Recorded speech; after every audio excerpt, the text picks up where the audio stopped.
Hey everyone, I'm Ben Brettingen with Onyx Hunt. Today I'm going to show you how to use the Hunt app to find grouse and woodcock. Now today I'm on my computer, I'm on the web map. You can also do this on your phone.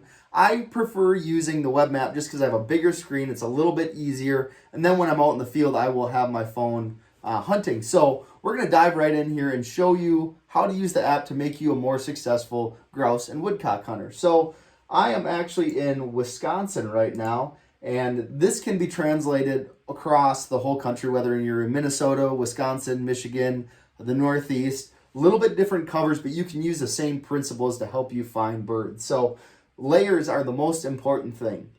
It's going to give you all your data you need. So if you go on the web map and click up in this corner here, I'm going to scroll down to Wisconsin first. And the layers that I'm going to have on are going to be your private, your public, and then also I also look at all the other layers in the states because you'll find little gems like this. So for example, Wisconsin has this game bird layer, which is awesome. It shows you the perfect grouse and woodcock habitats, but we'll get into that in a bit. So those are the layers I'll turn on the states. And another one that a lot of people also forget is this possible access layer. So possible access, what that means is a lot of times timber companies or other industry will open up their land so you can hunt on it. It's private, it's not enrolled in any like public land open to hunters or anything like that, but turn those on. For example, in Minnesota here, we've got Blandon Paperland. Blandon is a giant paper company and they allow hunting on their land. So that's under possible access. It'll show up kind of a polka dotted green. But one thing I want to caution you with that is be sure to check on the regulations. A lot of the times I will go and Google the name. For example, if it's Blandon Paper Company, I'll Google that and I'll confirm that you indeed can hunt on it, because that is, it's a potential to hunt on it, not guaranteed. So always double check to make sure that you're not trespassing. So next I'm going to go down to my road, trails, and recs layer. And what I always turn on is I have on trails, motorized roads and trails, which will show you which areas you can drive on, and then also recreation sites. Gives me a good idea just where things are, like for example boat ramps or campsites, just for points of interest that I can see on the map.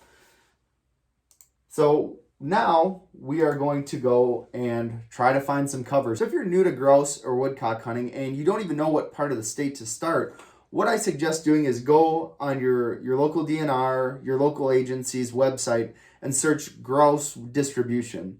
And what a lot of the times they will give you a nice map that shows you kind of where in the state those birds are. For example, in southern Wisconsin or southern Minnesota, you're not going to find a whole lot for grouse, and you could hunt for a long time in cover that, you know, potentially looks good, and you'll never find a bird. So that's where I'll start if I'm new to a state, or if you're new to hunting, that's where I would begin. So next is I'm going to go and just kind of look at the larger area as a whole and identify public land I could potentially hunt. I'm a public land hunter just because there is such an opportunity in the upper Midwest, the Great Lakes states, to hunt public land. So again, I've got this Wisconsin game bird layer on, which really makes it nice. So what I'm going to do here is I can see a few of these areas that have a lot of timber cuts. So what that Wisconsin game bird layer does, it will show you prime grouse habitat and prime woodcock habitat based off of timber harvest. So if I zoom in here, this purple area is going to be woodcock area, and a lot of the times that's going to be lower lying areas, a little bit wetter, great woodcock habitat. And then grouse areas are going to be in this peach color. So as you can see, I've got a bunch of different land. It looks like I have some county land. Looks like I have some national forest land. And I'm looking at this block here, and it's looking really enticing because I see a lot of different timber cuts, a mosaic of habitat. Now, one of the big things that I look for is diversity in a habitat. If it's all one big monoculture, one big timber cut, it's not going to be as appetizing. Where here you can see all of these different areas that are, you know, kind of jagged next to each other. That's going to provide diversity for birds, which is important. So first thing what I'm looking for is in this area, in the upper Midwest, Great Lakes areas, I'm looking for aspens between 5 to 15 for grouse, and probably aspens that are maybe 3 to 10 years old for woodcock. And that just depends on your area. One one area with good soil could grow trees much faster, or if you go east, for example, that could completely change. But that's just kind of a rule of thumb to look at. So as I hone in here, I can see, I'm going to look at this. I'm just going to start at the top here and look at this nice cut here. You can tell that it borders this big swampy area. And the reason I can, obviously the game bird layer, so I know that it's a cut.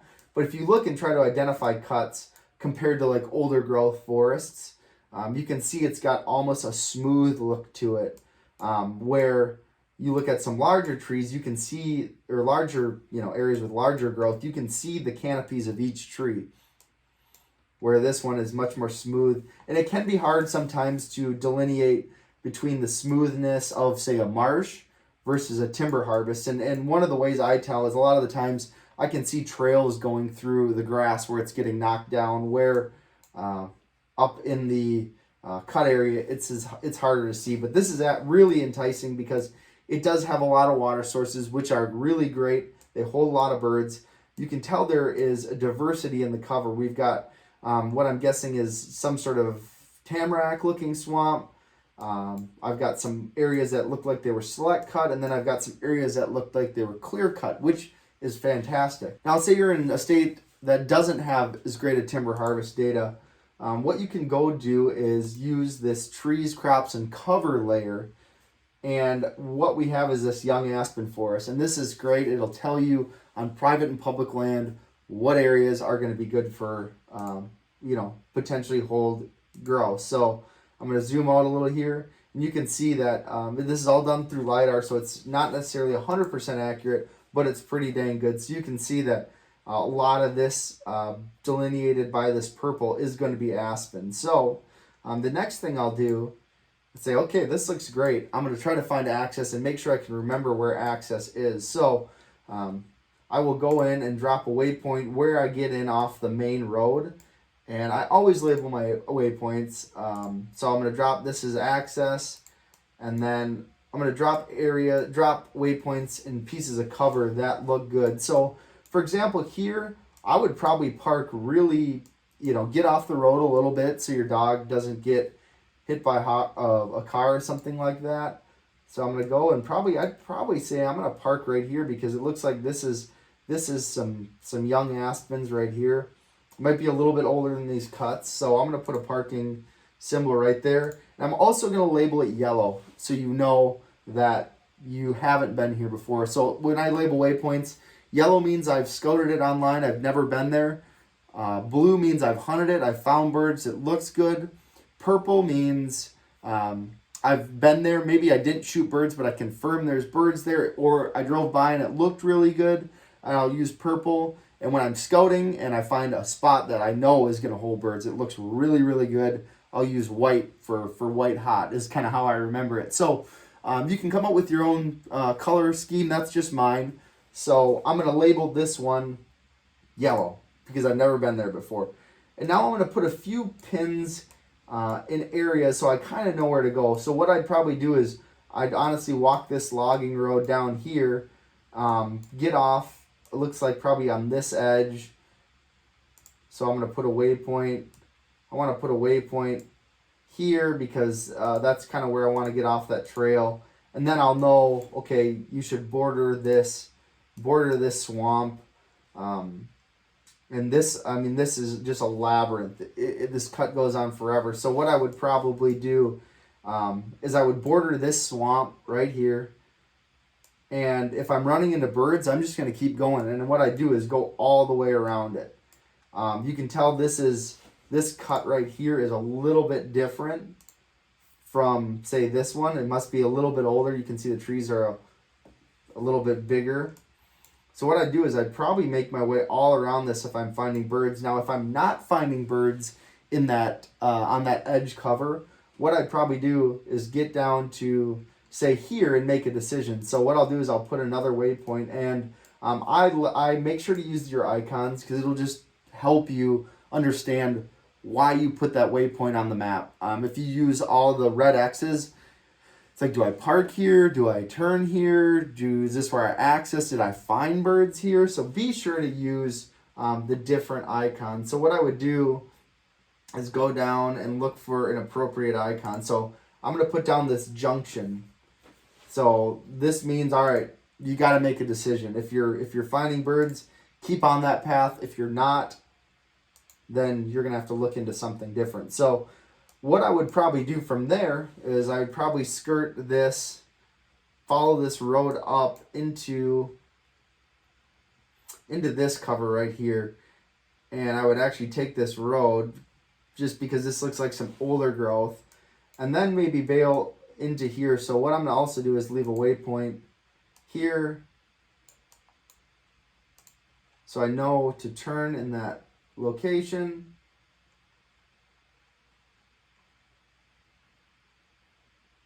I'll put the trail sign here so I know there's a trail going that way, and that's the way I should follow. So I'd follow this trail up, and then obviously get back probably into this cover right here. Work through this area. I'll probably leave a waypoint here to denote that this is the area I want to hunt. So I'll use the upland layer, and then take that back all the way, walk it back out to the truck. So the other thing is I like to also figure out hunts where I don't have to deadhead in, which that's saying like I can hunt. Deadheading would be if I go one way and then I pretty much have to walk the same ground on the way back out. I don't like to do that. I like to hunt new areas. It maximizes your time in the field. So that is kind of how I use waypoints and layers together to find grouse. Some other really handy things that I do is, for example, this walk, potentially I don't know how long it is. It's a little difficult. You can look at the scale, but what I do a lot of the times is I will use the line distance tool located in the top right. We have this free draw feature, which you'll be able to just click and hold, and I can see roughly how long this trip would be. So let's just say I stick with my plan here and go around the marsh. So it doesn't have to be exact. Remember I said I'm going to cut off right here, probably border this swamp. The swamp, let's say the swamp isn't good. I'm going to go and hunt through my plan B area, go up here, and then follow this road back out. And I'm just holding down the mouse and tracing this area. So you're looking at, this is roughly, we took a little jog there, to my parking spot, roughly 1.5 miles. So that's not going to be a bad walk there. So that is a feature I really like. I'm just going to discard that. I don't need it. Another thing is in grouse and woodcock country, a lot of the times it's in remote areas and you're not going to have service. So one great thing to do while you're sitting on the computer scouting your area is click on the offline maps tab. And I will click on new offline map. And I am going to just kind of come and circle the area I'm going to hunt. And I'll also give myself a little bit of room, and I will go and save this. And what that will do is this is saying, hey, this is a cue. It's sending it to my phone. When I say, okay, got it, that means it's going to send that offline map to my phone, and then I'll have to download it on my phone. You can't download it on your computer because you're probably not hauling your computer into the woods with you. So you'll save that offline map, got it, it's going to send it to my phone, and I'll be ready to go. Another thing with offline maps is I'm going to make a new offline map here, and I'm going to go low resolution, and I'm going to cover a large area. So I would save something, say in this area, because let's just say this spot doesn't work out, I have to go to another spot, and all of a sudden I don't have offline maps for that area. So I will make like I think this is probably, it says about 60, 70 miles square area, just so I know I've got everything covered. And that is very important because you definitely need your offline maps. Those are just a few of the things you can do to find grouse and woodcock cover, especially in the upper Great Lakes states. Be sure to delve into some of the cover layers, the tree data. You can look into like oak trees, you can look into coniferous trees, and again, kind of finding that mosaic of cover that's so important for game birds. So use these tools in onX Hunt and hopefully you'll be more successful this fall.